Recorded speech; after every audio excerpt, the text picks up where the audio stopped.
Toronto police have a plan to ensure this long weekend is going to be a safe one. Let's go live to Woodbine Beach, where Staff Superintendent Paul McIntyre is holding an update. My name is Paul McIntyre. I'm the Acting Staff Superintendent with the Toronto Police Service.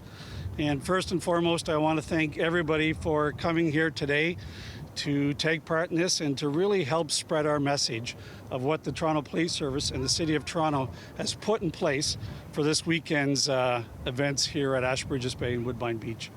As we all know, on Monday night at approximately 10 o'clock, we are going to have a large fireworks display here at Woodbine Beach. It's a spectacular event that's put on every year, and we really want everybody to come down, enjoy the event, have a great time, and really act responsibly. As we all know, last year we had a great event up until a group of individuals attended Woodbine Beach, and they really caused a great deal of mayhem and crime and disorder. Last year we did have a shooting. We had some people injured. We had civilians injured, officers injured, and our mounted police unit horses were injured. We have been working with the City of Toronto and our partners with emergency services and the fire department to put measures in place to hopefully deter and prevent such a thing from happening this year. Today I really want to talk about what we are doing this year to prevent any kind of crime and disorder like we saw last year.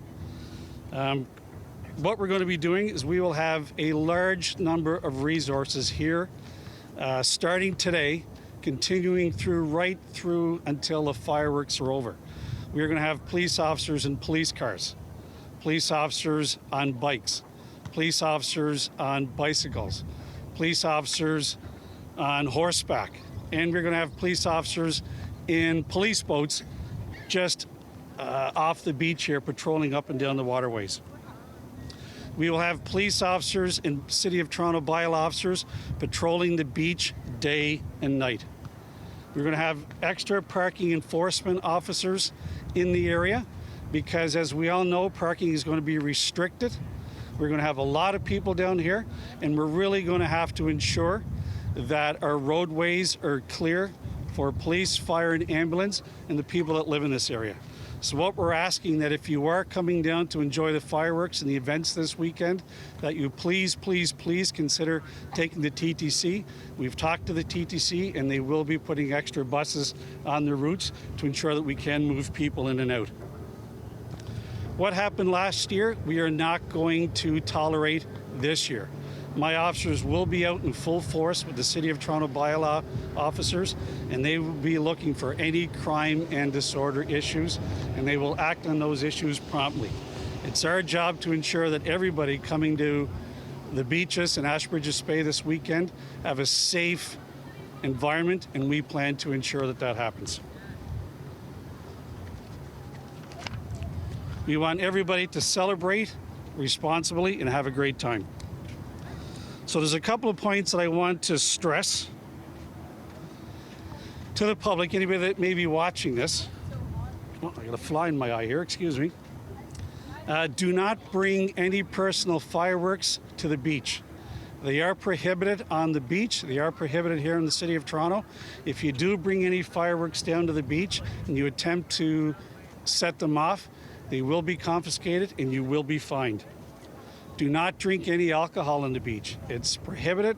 We will not tolerate anybody coming down and drinking on the beach. Bonfires are not prohibited on the beach. Even though we have fire pots all along the beach, you are not allowed to use those fire pots unless you have a permit. There are no permits issued this weekend for anybody to have fires. If you light a fire, if you sit around and try to enjoy that fire, the fire department will come along. They too are working with us this weekend. They will be on ATVs or their little gator vehicles. They will come along with their fire extinguishers. They will put your fire out. Again, if you come to the beach, please take transit.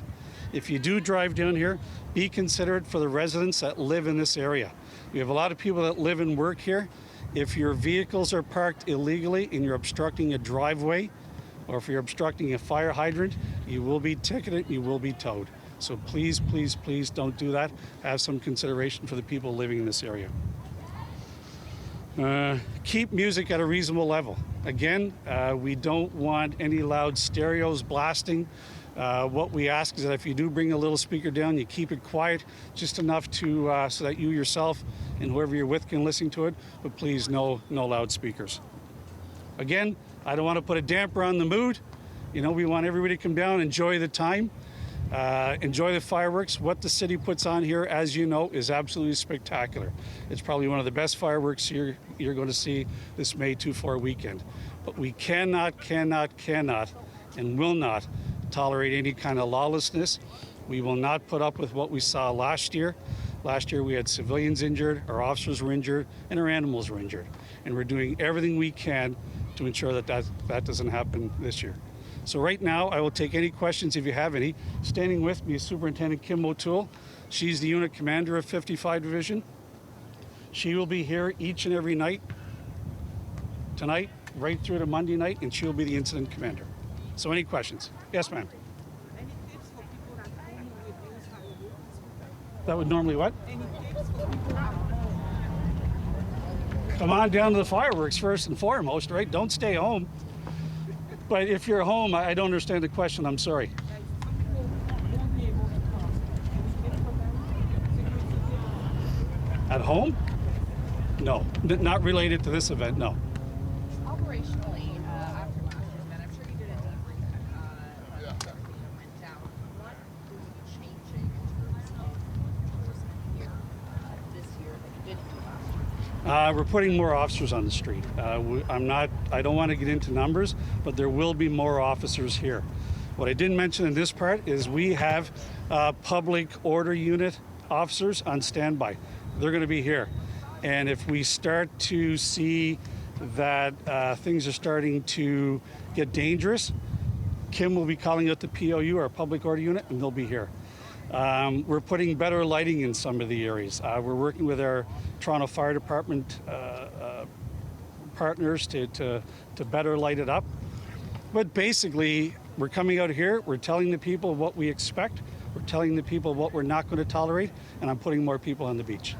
So we know this is stepped up presence here at Woodbine Beach, but there was a lot of stories last year about different parts across the city where people were lighting up their own fireworks, kind of doing their own thing. Will there be more police presence just generally over this weekend? Yes, certainly. It's the May 2-4 weekend. And although this event is happening in 55 Division, the divisions throughout the city, it's a May 2-4 weekend for everybody. So yeah, we will have extra officers out on the street. We're aware that, you know, people are going to be out this weekend. It's the unofficial start of the summer. So yeah, we're watching everything. Can you stand behind the mic? Yep. So with regard to like the bylaw officers, what kind of fines? Okay, Paul McIntyre with the Toronto Police Service providing an update on what they are doing to prevent the chaos and violence that ensued last Victoria Day long weekend, saying that police will be out in full force starting today until the last firework is set off. Police officers will be in cars, bikes, on horses, and in boats. They'll be patrolling the beaches, trying to keep things safe for people as the long weekend approaches and people gather at Ashbridges Bay Park and Woodbine Beach.